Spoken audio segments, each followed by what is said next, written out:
Smart saving plan తో మీ ఆత్మీయులకు ఉజ్వలమైన సురక్షితమైన జీవితం అందించండి. టాటా ఏఏతో ఇది సాధ్యం.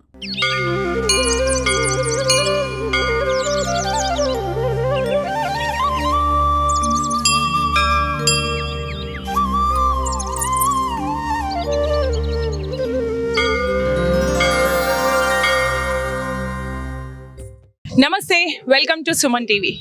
మనకి వినాయక నవరాత్రులు మొదలయ్యాయి. అంగరంగ వైభవంగా గణనాథుడు ప్రతి చోట పూజలు అందుకుంటున్నాడు.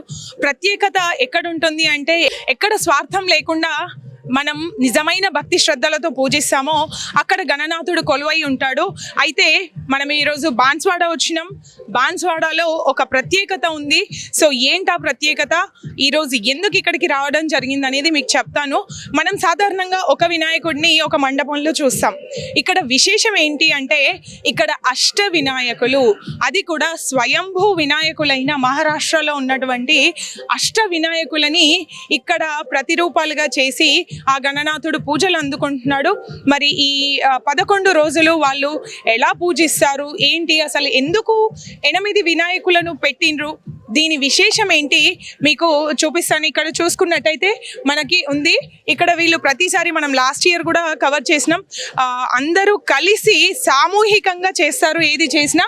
అయితే ఇక్కడ వీళ్ళు చెప్తుంది ఏంటి అంటే, పురాణ ఇతిహాసాల్లో పేర్కొన్నటువంటి అష్ట వినాయక క్షేత్రాల్లో వెలిసినటువంటి స్వయంభూ అష్ట వినాయక దర్శనం భక్తులందరికీ ఇవ్వాలి అనే ఉద్దేశంతో ఈ కార్యక్రమాన్ని ప్రారంభించారు. యాక్చువల్గా వీళ్ళకి ఇది 8వ వార్షికోత్సవం కంప్లీట్ అయిన సందర్భంగా ఈ అష్ట వినాయకులను పెట్టినట్టుగా చెప్తున్నారు. మనకు చూసుకుంటే శ్రీ మయూరేశ్వర, శ్రీ సిద్ధి వినాయక, శ్రీ బల్లాలేశ్వర, శ్రీ వరద వినాయక, శ్రీ చింతామణి, శ్రీ గిరిజాత్మజ, శ్రీ విఘ్నేశ్వర, శ్రీ మహాగణపతి, ఈ 8 వినాయకుల్ని స్వయంభూ వినాయకులైనటువంటి, మళ్ళీ ఇక్కడ పిఓపి వాడకుండా వీళ్ళు సాధారణంగా మొదటి సంవత్సరం నుంచి మట్టి గణపతినే వాడుతున్నారు. సో ఈరోజు విశేషంగా ఏం పూజలు జరుగుతున్నాయి ఏంటి అనేది మనం మాట్లాడి తెలుసుకుందాం. అయితే మనం ఎప్పుడైనా ఒక స్పెషాలిటీ ఉంటేనే మనం వెళ్తాము, వాటి ప్రాధాన్యతని అందరికీ ఆదర్శంగా ఉండే విధంగా ఉంటేనే మనం చూపించడం జరుగుతుంది యాక్చువల్గా. సో ఇక్కడ ఈరోజు 8 వినాయకులు ఉన్నాయి అని తెలిసింది. అయితే ఏంటి అష్ట వినాయకులు, ఎందుకు అట్లా ప్రతిష్ఠించడం జరిగింది, వాటి ప్రాముఖ్యత ఏంటి అనేది మనం అడిగి తెలుసుకుందాం రండి.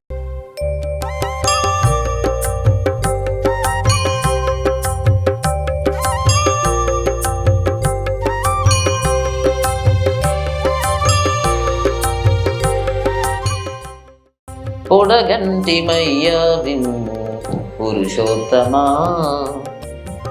మనము పొడగంటిమయ్యా విమ్ము పురుషోత్తమా, మమ్ము ఎడయకవయ్యా. పాడండి, యు సింగ్. ఎంత మాధురంగా ఉందండి భక్తి అనేది. అది విడిచి ఎక్కడో తిరుగుతున్నాం. ఎందుకు మనం కోల్పోవాలి? మనకు అసలు మన వెంటరాని ఈ భౌతిక సుఖాల గురించి మనం ఎందుకు పరిగెత్తాలి? అద్భుతంగా ఇస్కాన్ వారి ప్రవచనం జరిగింది. అయితే ఇప్పుడు మనం చూస్తున్నది సాక్షాత్తు వరసిద్ధి వినాయకుడు. తను అల్లుడు మామతో కలిసి వచ్చిండు.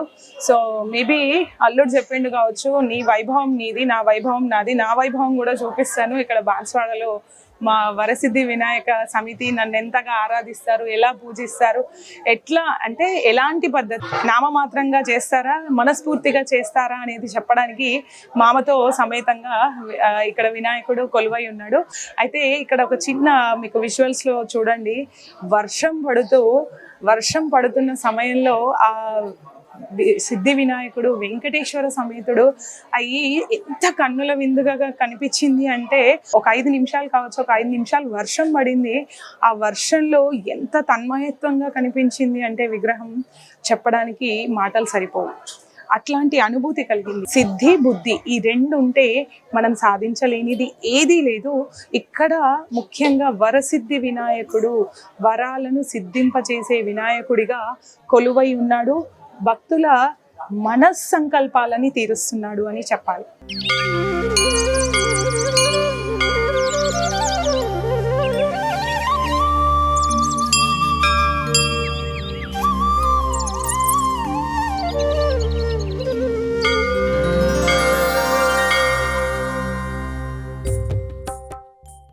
మనం చెప్పాం కదా బయట అనుకున్నట్టుగా 8 వినాయకులు, అష్ట వినాయకులు, స్వయంభూ వినాయకులు ఒక్క క్షేత్రంలో ఒక చోట దర్శించుకోగలగడం అనేది ఒక అదృష్టంగా భావించాలి. ఇక్కడ చూస్తుంటే ఇదేదో పెట్టి ఆర్టిఫిషియల్గా తయారు చేసినట్టుగా కాదు, మనకు అక్కడ వెలసిన క్షేత్రంలో ఎలా కనబడుతుందో ఇక్కడ మనకి కూడా అలాగే ఈ అష్ట వినాయకులు కనబడుతున్నారు.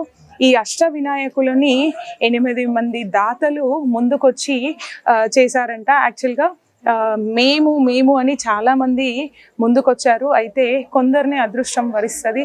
సో ఈ అదృష్టవంతులు మిగతా వాళ్ళందరినీ అదృష్టవంతులుగా చేయాలి అని కోరుకుందాం.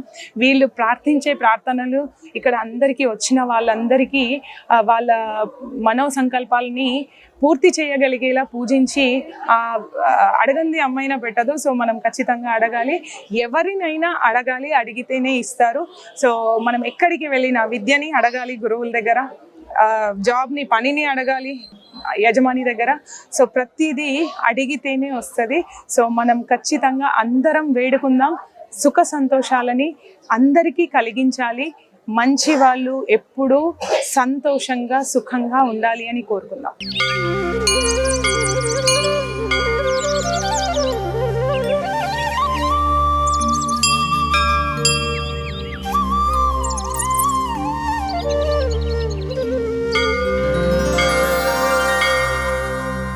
పదకొండు రోజులు ఏ కార్యక్రమాలు జరుపుతారు, అసలు ఇలా పెట్టాలి అనడానికి ఆలోచన ఏంటి అనేది అడిగి తెలుసుకుందాం. ఇక్కడ మనకి ఈ వరసిద్ధి వినాయక ట్రస్ట్ సభ్యులు ఉన్నారు. నమస్కారం అండి, జై గణేష్ అందరికి. ఈసారి మళ్ళీ ఒక కొత్త థీమ్ తో మీరు ముందుకొచ్చారు, అష్ట వినాయకులు. అసలు అది ఎంత మహద్భాగ్యం అయి ఉంటేనో మనం అవన్నింటినీ ఒక వేదిక పైన చూడగలుగుతాం. ఆ భాగ్యాన్ని మీరు ఈ పట్టణ ప్రజలకి, చుట్టుపక్కల ప్రాంతాల వారికి కల్పించారు. మొదటగా అందరి తరఫు నుంచి ధన్యవాదాలు. ఇప్పుడు చెప్పండి, అసలు ఎందుకు ఈ అష్ట వినాయకులు? మేము ప్రతి సంవత్సరం కూడా ఆ యొక్క సంవత్సరం అనుగుణంగా ఒక్కొక్క కార్యక్రమం చేస్తూ వస్తున్నాం. 5వ సంవత్సరం ఈ విధంగా ఆలోచన వచ్చింది. 5వ సంవత్సరం అని చెప్పేసి 5 పడగల శేషనాగుపైనటువంటి గణపతిని తీసుకొచ్చాం. 6వ సంవత్సరం ఒక రకం, అలాగే 7వ సంవత్సరం సప్తాశ్వర రథుడు. 7వ సంవత్సరం అంటే 7 గుర్రాలు సప్తాశ్వరథంపై సూర్యుడు ఊరేగుతాడు కాబట్టి అది ఉండాలనే థీమ్తో సప్తాశ్వాలపై గణేశుడు వస్తున్నట్టుగా ఆ థీమ్తో వచ్చాం. ఈసారి అష్టమ సంవత్సరం ఇంకా ప్రత్యేక, ఎందుకంటే అష్టమి అనే దానికి చాలా ప్రత్యేకమైన స్థానం ఉంది మన సనాతన ధర్మంలో.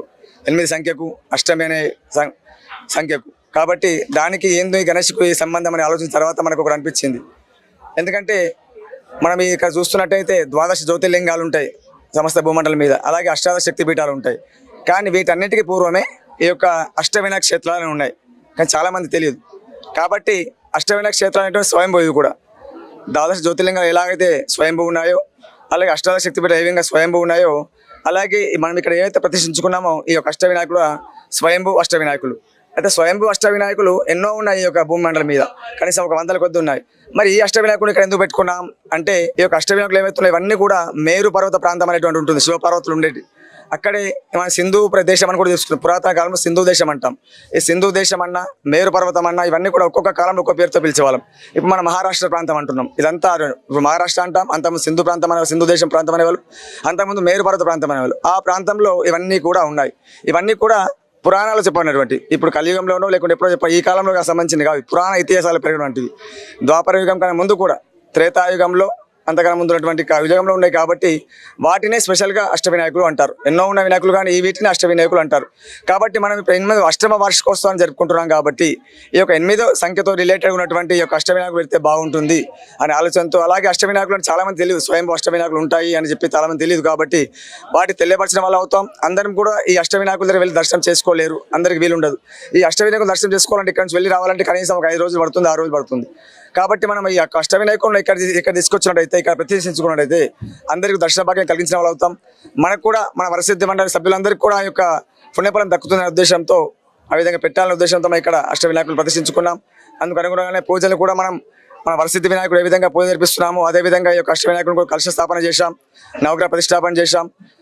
అన్ని ఇక్కడ వరసిద్ధి వినాయకుడు చేసే పూజలు మారిగానే అష్ట వినాయకుడు పూజలు చేస్తున్నాం. చుట్టుపక్కల గ్రామాల వారు కూడా రోజు తండోపతండాలకు వస్తున్నారు, దర్శనం చేసుకుంటూ వెళ్తున్నారు. మాకు చాలా సంతోషం అనిపిస్తుంది. మేము కాన్సెప్ట్తో పెట్టుకున్నాం, ఆ యొక్క కాన్సెప్ట్ సక్సెస్ అయిందని మాకు అనిపిస్తుంది. ముందు కూడా మీ అందరి సహకారంతో ఇటువంటి కార్యక్రమాలు వరసిద్ధి వినాయక ఆధ్వర్యంలో చేపడతామని, మీ అందరి సహకారం ఇలాగే ఉండాలని, ఆ యొక్క వరసిద్ధి వినాయకుడు ఆశీస్సులు కూడా అష్ట వినాయకుడు ఆశీస్సులు కూడా ప్రజలందరిపై ఉండాలని కోరుకుంటూ సర్వే జన సుఖినో భవంతు కోరుకుంటున్నాం. నాకు ఇంకొకటి బాగా నచ్చింది, అల్లుడు మామతో కలిసి వచ్చినట్టున్నాడు. మరి అంటే దీనికి కూడా ఏమైనా ప్రత్యేకత ఉందా? మేము ఈ యొక్క విగ్రహాన్ని తీసుకున్నప్పుడు ఎలాంటి భావనతో తీసుకోలేదు, కానీ వచ్చిన తర్వాత అనిపించింది ఎప్పుడు మనకు ఒక వినాయకుడు వచ్చినప్పుడు తెలిసి తీసుకున్నా తెలియక తీసుకున్నా అందుకు ప్రత్యేకత ఉంటుంది. అయితే ఏంది అని ఆలోచిస్తే ఏంటంటే మనం ఇది 8వ సంవత్సరం, ఇంతకుముందు 7 సంవత్సరాలు గడిచిపోయాయి. వెంకటేశ్వరుడు అంటే 7 కొండలు, 7 సంఖ్యకు సింబాలిక్గా చెప్పుకుంటారు.